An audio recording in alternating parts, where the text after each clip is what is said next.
Let me tell you something you might not want to hear. I used to do everything right and still fail. I wrote down what I wanted every morning.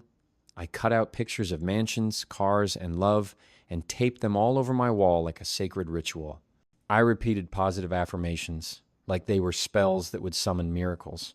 And every night, I went to bed feeling empty, discouraged, and confused, asking myself, why am I still broke, still lonely, still stuck inside myself? I did not lack faith. I lacked truth. The truth is, you cannot attract anything higher than your current level of self-awareness, not because you are unworthy, but because you are still emitting the frequency of fear, of old wounds, of psychological patterns you do not even realize you are replaying every single day. Vision boards are not wrong. Affirmations are not useless. But if you are using them to avoid the pain that has not yet been healed within, then you are just putting lipstick on an unhealed scar. The question is, are you trying to become a better version of yourself, or are you trying to prove that your wounds never existed? Manifestation, at its core, is not a miracle from the universe. It is the reordering of your internal world, so that the external one is forced to reflect something entirely new. This is not a message about success. This is a message about awakening. People often ask me, why do I try so hard, yet my life stays the same? The answer, brutally honest, is this.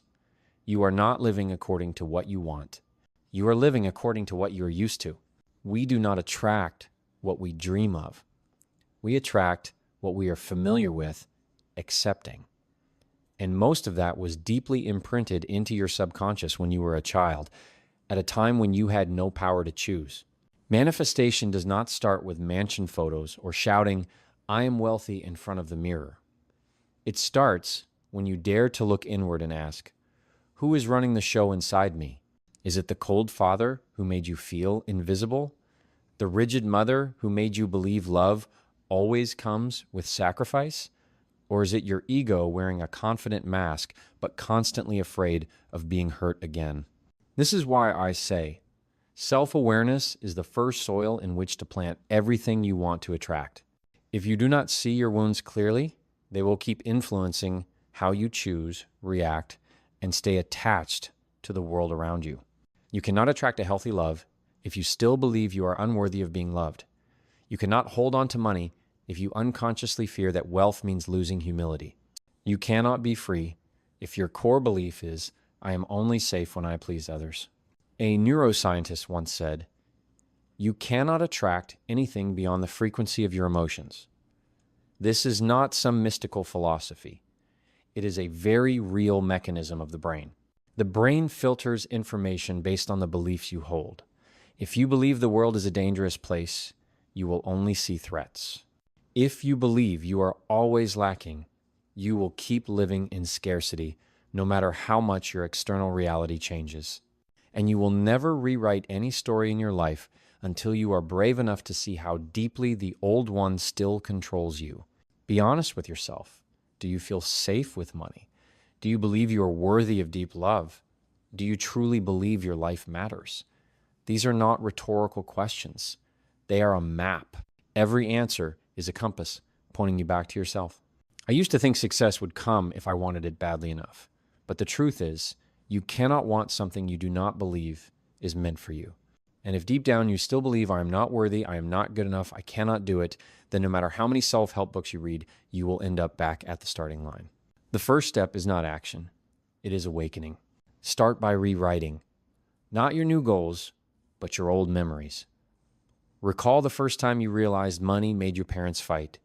The time you were mocked for wearing old clothes. The moment you were abandoned and had no idea why. These are the pieces that built the invisible blueprint inside you. And you can only build something new by being willing to dismantle the old.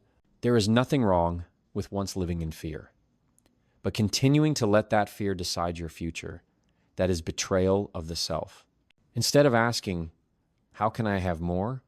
Ask, what do I need to understand about myself to stop getting in my own way?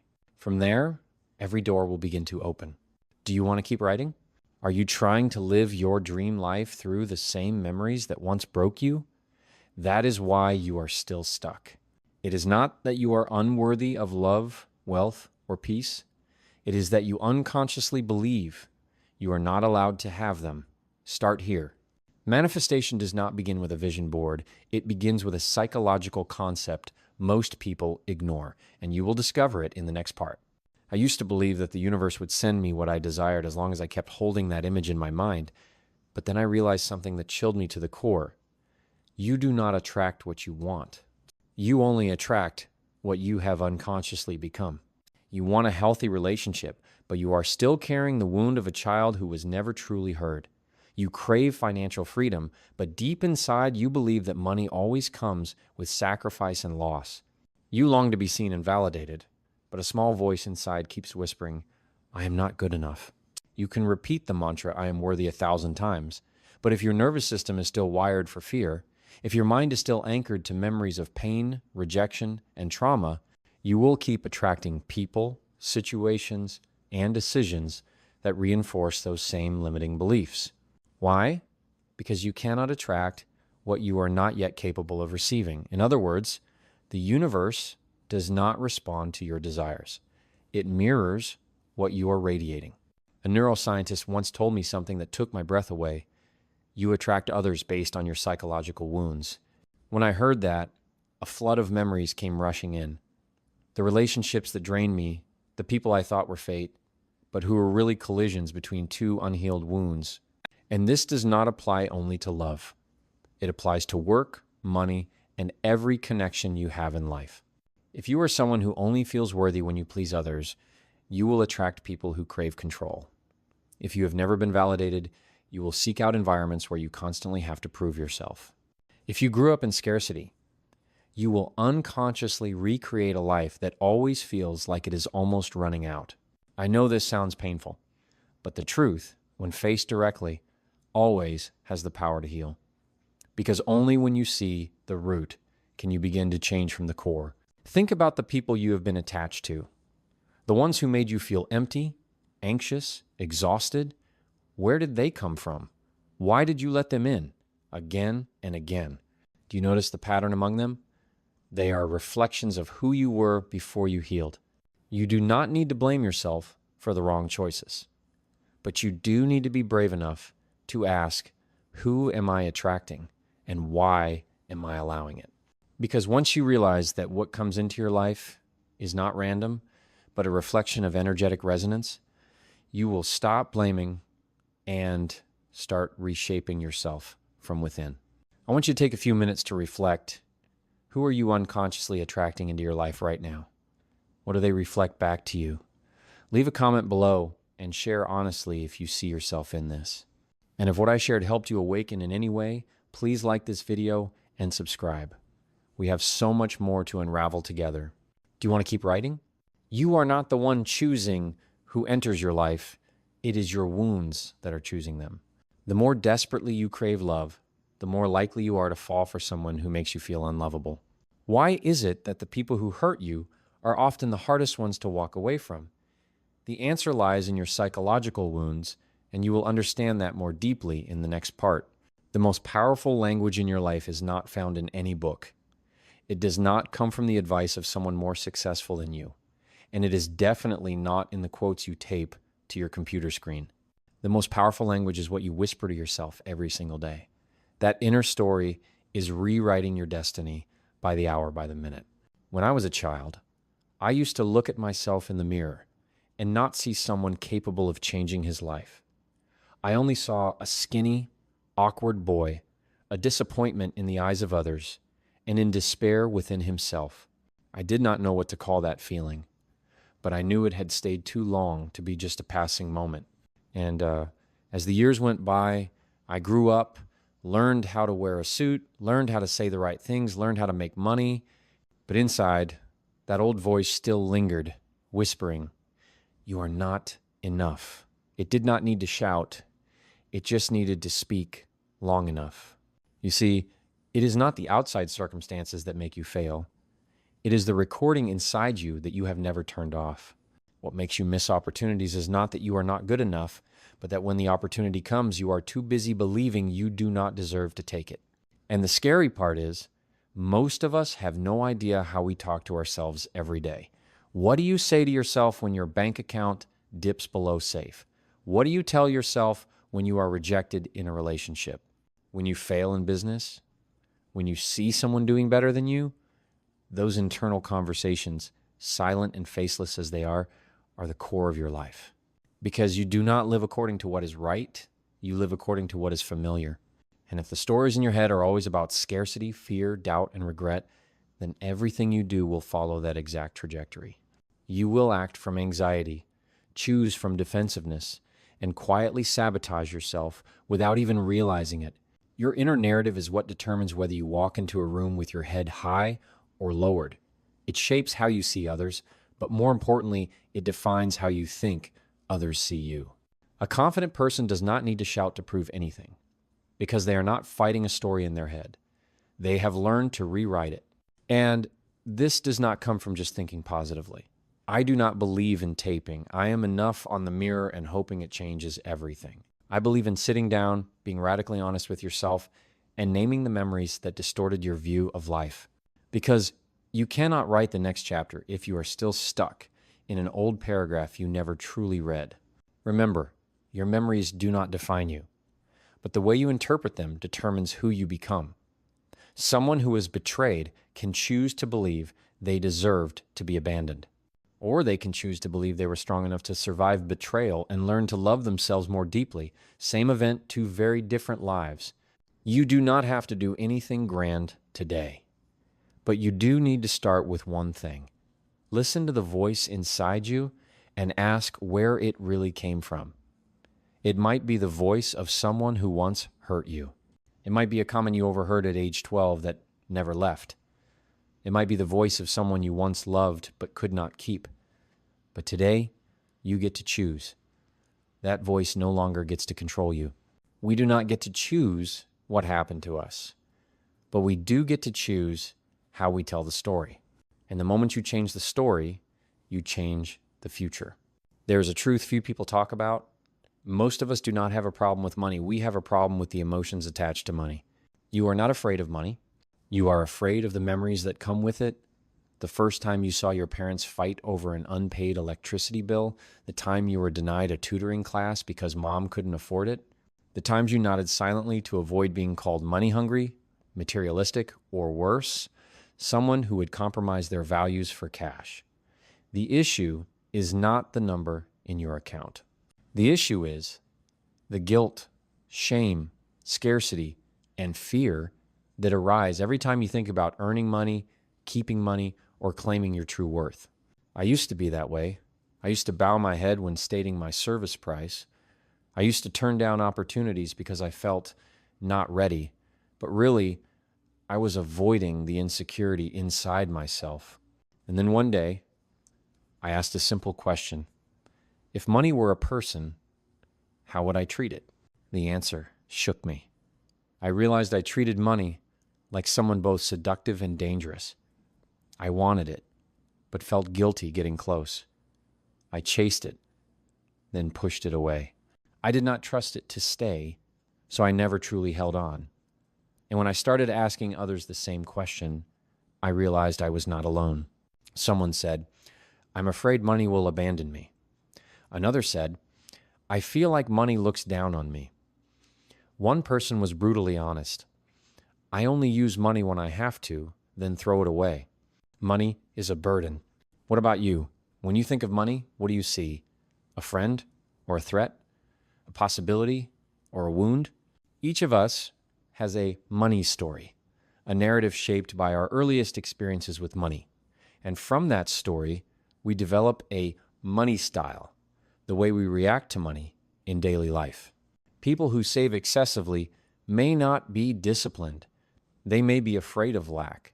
People who overspend may be trying to compensate for a deeper sense of unworthiness. People who avoid talking about money usually are not afraid of money. They are afraid of who they become when talking about it. You cannot heal your relationship with money by taping a picture of $1 million check on your mirror. You heal it by revisiting the moments where your beliefs about money first hurt you. When you realize it is not money that scares you, it is the haunting fear that you are not enough to hold on to it. And you do not need to be rich to have a wealthy mindset. A wealthy mindset begins when you ask what money is reflecting back to you. Is it fear of control, fear of being used, or fear of admitting that you want more than what you allow yourself to say out loud? The truth is, money is neither good nor bad. It is a mirror. It magnifies exactly who you already are. If you live in guilt, it will make you feel selfish when you succeed. If you live in distrust, it will amplify your fear that nothing is ever enough. But if you live with gratitude, responsibility, and a clear sense of self-worth, money becomes an ally. So do not just ask, how can I make more money? Ask, how have I been treating money as if it were a person? Do I truly believe money would come to someone like me and stay? When you start answering honestly, you will realize changing your mindset around money does not just make you richer, it makes you free. I have met many kind-hearted people, kind to the point that they turned down their own opportunities because they were afraid of being seen as too ambitious. They said, I don't want to become a bad person just because I want more money. I stayed silent, not because I agreed, but because I had once been one of them. We grow up in a society that subconsciously attaches morality to income. The less money someone has, the easier it is to sympathize with them. The more money someone has, the easier it is to doubt them. We do not say this out loud, but it shows up in the side eyes, the backhanded comments like, they must have played some tricks to get rich that fast. It shows up in movies, in stories, in unspoken lessons that wealth equals schemes, sacrifice, and greed. And slowly, we begin to equate living well with having to live with less. This is one of the most subtle blocks standing between you and abundance, because you fear that in order to have it, you must lose yourself. But the truth is, you do not need to lose your values to earn money. And you certainly do not need to be poor to be considered a good person. Wealth or poverty is not a moral score. It is a data point. And how you use your resources, that is what defines who you are. If you are kind when you have $10, you can still be kind when you have $1 million. The issue is not in the number, it lies in your ability to remain grounded when that number grows. I used to think that way. I used to fear that success would pull me away from my core values. I worried that if I made a lot of money, I would become someone else, cold, detached, caught in the race of comparison and ego. But then I realized it is not money that changes people. Money simply reveals who they already are. Money does not create greed, it magnifies it. And if what exists in you is love, responsibility, and a desire to give, money will be the tool that expands that. I have spoken with many successful entrepreneurs, people who make millions of dollars, but still sit down with their staff to ask, how are you doing today? People who quietly donate hundreds of thousands to build schools, fund treatments, protect the planet, not because they need attention, but because they can.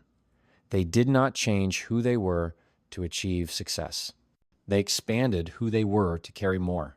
If you have ever believed that money and morality cannot coexist, I want you to ask yourself, where did that belief come from? Maybe you heard someone say it. Maybe you saw a wealthy person use their money in a way that hurt you. Maybe you were once left behind in a game where money made the rules. But you must understand, a wound is not the truth. It is simply an experience that has not yet been redefined. You have the right to redefine success on your own terms. You have the right to become wealthy, not to show off, not to compete, but to have more to give, to live freely, to never need permission to help someone.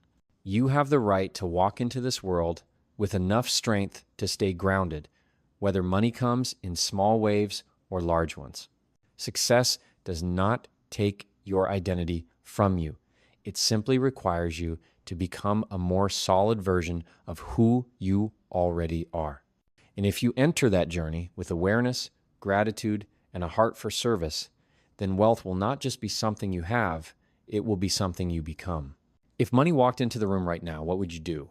Would you look it in the eye? Would you smile or look away? Would you stand to greet it or step back out of discomfort? It may sound strange, but that reaction reveals the deepest, most hidden relationship you have with what you are trying to attract. I once asked a young woman, if money were a person and it walked into the cafe where you're sitting, what would you do? She laughed, but the smile quickly faded. I think I'd leave the table and slip into a dark corner. Then I'd badmouth money to the person next to me. But when money came near, I'd fake a smile, act friendly. And later, when I needed it, I'd use it, then disappear. I stayed silent, not because I had nothing to say, but because in her answer, I saw my younger self. We live in conflicting relationships, with money, with love, with purpose. We want them, but we fear them. We search for them, yet push them away. We need them, yet do not believe we deserve to keep them. No real connection can be formed on such a foundation, because you cannot attract something you treat like a stranger. I am not saying you should worship money or obsess over it. I am saying you need to communicate with it, honestly and with respect. Imagine if you constantly spoke ill of a person, distrusted them, used them, then tossed them aside, would they stay? Money is no different. It has no feelings, but your reaction to it creates energy, and that energy determines how it flows through your life. The same goes for love. If you believe love equals pain, sacrifice, and loss, you will never be able to hold a healthy relationship, even if you desperately want one. You will unconsciously sabotage the good that arrives, all in the name of protecting yourself from hurt. And with purpose, the more you wait for a beam of light from the sky to shine down and reveal your mission, the more lost you will feel. Because purpose is not something you find. It is something you quietly build through daily choices, through how you talk to yourself about why you wake up each morning. The truth is, everything you are trying to manifest, money, love, meaning, is not some abstract concept. They are living, breathing experiences within your emotional world. And if you do not know how to interact with them, like people, with honesty, respect, kindness, you will always feel like they are distant, vague, out of reach. Starting today, try shifting how you speak to money. When it comes, welcome it. When it goes, thank it. When you invest in something meaningful, see it as doing the right thing, not losing. Speak to money like you would to a trusted friend. I value your presence. I will use you with responsibility, and I trust you will return, because I am worthy of abundance. With love, pause every time you feel the urge to say, I don't need anyone, as a way to hide old wounds. Say instead, I deserve a mature relationship. I am full enough to give without losing myself. And with purpose, stop asking, what was I born to do? Start asking, how am I living each day to become someone worth remembering? When you begin to speak to these values as lifelong companions, not as ghosts, you will no longer chase them, because you will have learned how to slow down with awareness and invite them to walk with you. People often ask me, how do I attract wealth? And they expect me to answer with strategy, financial planning, or a vision board full of goals. But the harsh truth is this: if you do not feel wealthy right now, you will never truly be wealthy. Real wealth does not come from the number in your bank account. It begins with your ability to see goodness even in the seemingly small things. Because gratitude is not a reaction, it is a choice. And that choice shapes the frequency you live in, the very foundation of everything you will attract. I have met people who owned nothing but an empty room and a torn mattress, yet they lived with bright eyes, gentle voices, and open hearts. And I have also met people who owned 3 companies, 2 luxury cars, and a jam-packed calendar, but they were constantly restless, empty, like they were running from themselves. The difference was not in what they possessed. It was in how they perceived the value of what they already had. When you live in a state of lack, you do not see opportunity. You only see risk. You do not see good people coming into your life. You only see those who might leave. You do not see what you already have. You only see what you are still missing. And when that energy becomes your default, you will not be able to keep anything beautiful for long because deep down, you already expect it to leave. But when you are truly grateful, not just with rushed words in a journal, but in the way every cell in your body feels it, you change the entire structure of your brain. Science has proven that gratitude activates the prefrontal cortex, the area responsible for awareness, creativity, problem solving, and compassion. That means simply by practicing gratitude, you are training your brain to see more possibilities, to create more solutions, and to attract more positive connections. And do not confuse gratitude with resignation. Gratitude does not mean you stop dreaming or give up ambition. Gratitude is the spiritual foundation that allows you to expand without fear of loss. When you are grateful, you do not cling. You hold without fear. You enjoy without needing to possess. And it is within that space that true wealth begins to multiply. I've always believed that gratitude is the deepest form of presence. You cannot be truly grateful without being fully present in the now. You cannot feel the warmth of morning light, the laughter of someone you love, or the flavor of a simple meal if your mind is always stuck in, when will I have more? Or when will I finally succeed? And you know what is strange? When you begin to practice gratitude as a way of life, you start to see everything as a gift, even the things that once hurt you, because you understand that without that fall, you would not have learned how to stand. Without that dark night, you would not appreciate the light. Without that loss, you would not know the depth of real love. I am not asking you to turn all pain into joy. I am simply inviting you to truly see that you already have more than you think. You have breath, you have time, you have the chance to begin again right now if you dare. And if you begin from exactly where you are, with a heart full of gratitude, you will realize wealth is not a destination. It is a state you choose to live in every single day. I have lost count of how many people have asked me, how do I find my life purpose? As if it were some missing piece of paper hidden under a couch cushion. But the truth is, purpose is not something you find in a meditation session. It is something you build through every action, every decision, every way you face life's challenges each day. We grow up in a society that teaches us purpose must be something grand, spectacular, something that makes the world applaud and call your name. And if we do not achieve something extraordinary, we believe we are just ordinary, living an invisible life. But the truth is the opposite. Purpose is not the spotlight. It is the quiet light that burns beneath the surface of the smallest things you do with integrity. When you choose kindness while others choose coldness. When you choose to rise after failure instead of hiding. When you choose to listen to yourself in silence instead of chasing the noise of others. Those moments, though small, are the first bricks of purpose. I used to believe that life had a moment of revelation, like in the movies, when everything suddenly becomes clear and you realize what you were born to do. But what I have learned is this: clarity does not come from waiting. It comes from doing. You cannot think your way into your purpose. You have to live enough, try enough, fail enough, and purpose will gradually reveal itself. And if you feel lost right now, I want you to know this: you do not need a grand purpose to live a meaningful life. You just need to live each day with clear intention. Today, you can choose to inspire someone with a kind word to a coworker. Tomorrow, you can choose to care for a loved one who is struggling. Every one of those actions, done with presence and love, is your purpose in progress. There is a phrase I deeply resonate with. Purpose grows from contribution, not completion.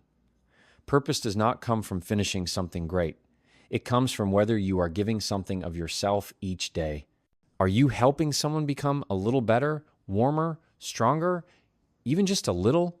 If yes, then you are already living with purpose. I know there are people reading this who feel empty inside, thinking, I don't know what I want. I don't know who I am. And I want you to know that is the beginning. Because the most powerful person is not the one who has found all the answers. It is the one who dares to admit they do not know yet and still chooses to keep going. Stop comparing your life to someone else's timeline. Purpose has no standard formula. You do not need 1 million followers to feel worthy. You do not need a title to feel important. You just need to live aligned with what you know is true and keep walking toward it, whether anyone sees it or not. And if today you still feel unclear, start with one simple question. What can I contribute today that would help someone, or even just myself, live better? Then go do that. Not for recognition, not for achievements, but because you are choosing to become a person of purpose even before you have found your purpose. Because you do not need to be enlightened to live meaningfully. You just need to show up. Purpose will reveal itself not as an answer, but as the result of how you live each day. I used to believe the past was untouchable, a chapter already inked, impossible to edit. But then I realized we are not defined by what happened to us. We are shaped by how we tell that story in our minds. And until you choose to pick up the pen again, you will stay trapped in old pages that no longer reflect who you are becoming. All of us carry scars. Some are well hidden, some are heavily carried. But no one enters adulthood without a few unfinished chapters, a few buried memories, a few stories they are not yet ready to revisit. You can try to forget, ignore, stay busy to outrun it, but those things still quietly shape the way you react, the way you love, the way you trust, and the way you live. I remember the moment I saw this clearly. It was not a sudden punch to the chest, but a quiet, piercing mirror. I was not living in the present. I was living through an old script written by fear and pain. When someone rejected me, I did not hear their no. I heard the echo of, "You're not good enough," from when I was 12. When I missed an opportunity, I was not just disappointed. I saw myself as I once was, someone who had failed many times and never had anyone believe in them. And so I reacted not to the moment, but to the memory. I was not living as who I am today. I was living like I was still the wounded child I used to be. The past does not repeat itself, but your mind might. Inner freedom does not come from erasing every painful memory. It comes from being able to look at them without letting them control you. When you face your old memories with new eyes, you give yourself the power to rewrite the message. A breakup that once made you feel unworthy can become the turning point that taught you how to love yourself. A failure that once left you lost can now become the lesson that helped you build a stronger foundation. Every memory can be redefined as long as you are willing to pick up the pen. And rewriting does not mean sugarcoating or denying the pain. Rewriting means saying, I was hurt, but I will not let that become my identity. It means acknowledging what happened, then choosing not to be held hostage by that chapter anymore. You cannot control what happened, but you can control how you tell the story. And that retelling, that interpretation, will shape how you move forward. Look at your life as if you are the author, not the victim. Decide whether your old memories will become your fate or your foundation, whether they will be the reason you stop or the reason you rise. Every old chapter can be the ground for a new one if you are willing to write from a different perspective. You are no longer the person who lived through that pain. You are the one who survived it. And that means you are strong enough to redefine it, not through excuses, but through courage. By saying, I do not deny what happened, but I no longer allow it to decide who I am. Do not let the first chapter write the ending. Just because your story began in pain does not mean it cannot end in healing. There is something we rarely admit. Many successful people still live in captivity, not in prisons with concrete walls and steel bars, but in mental prisons, where they are locked in by comparison, by others' expectations, by the pressure to maintain an image, to achieve more, to be more. And if you think money, fame, or grand achievements will free you from that feeling of confinement, I want you to pause, take a deep breath, and hear me clearly. Freedom is not found in what you have. It lives in how you feel inside yourself. I once lived in a luxury apartment, drove an expensive car, and filled my schedule with meetings, podcasts, collaborations, bright lights, applause. And yet, there were moments when I came home, closed the door, sat in the middle of all that beauty, and felt a hollow I could not name. Not because I was not successful, but because I was not yet free within. I was still trying to prove something, still living under the weight of more. And that was when I realized wealth is never enough when you do not feel enough from the inside. We live in a world where everything is measured by speed, faster, higher, stronger. But no one teaches you how to measure yourself by peace.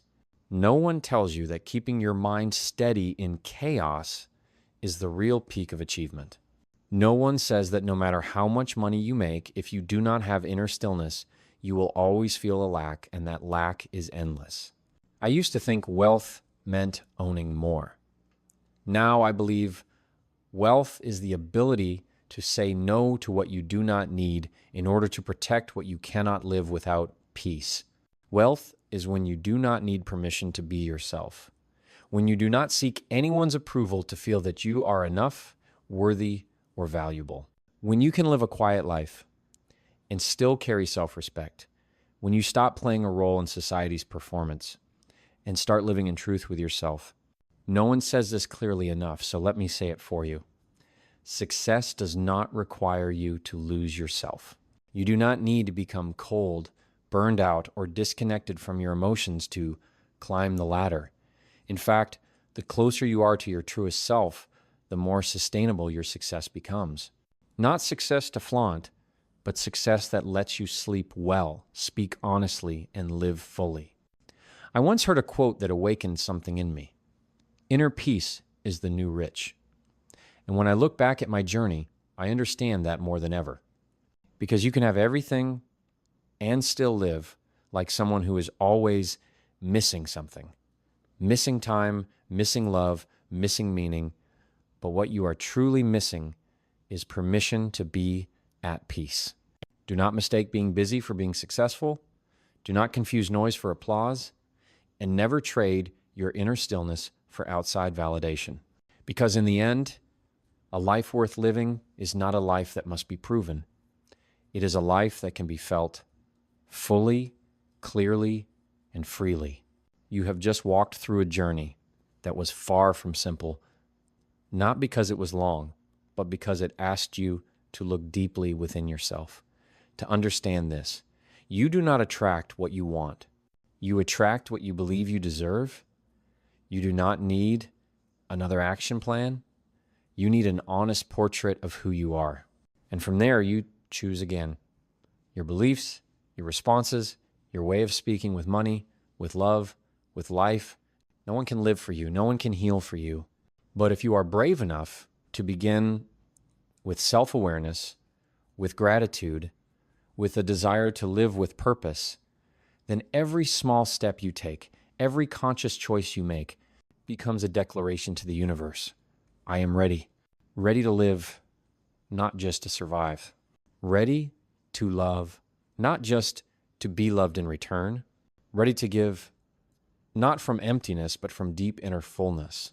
I thank you for staying, for listening, for reflecting. That is no small thing. That is a turning point. And I hope that from this very moment, you will keep writing your story, not with haste, but with mindfulness. I wish you strength in body, steadiness in mind, and peace in every choice you make. A life worth living is a life of meaning, and that meaning begins with you.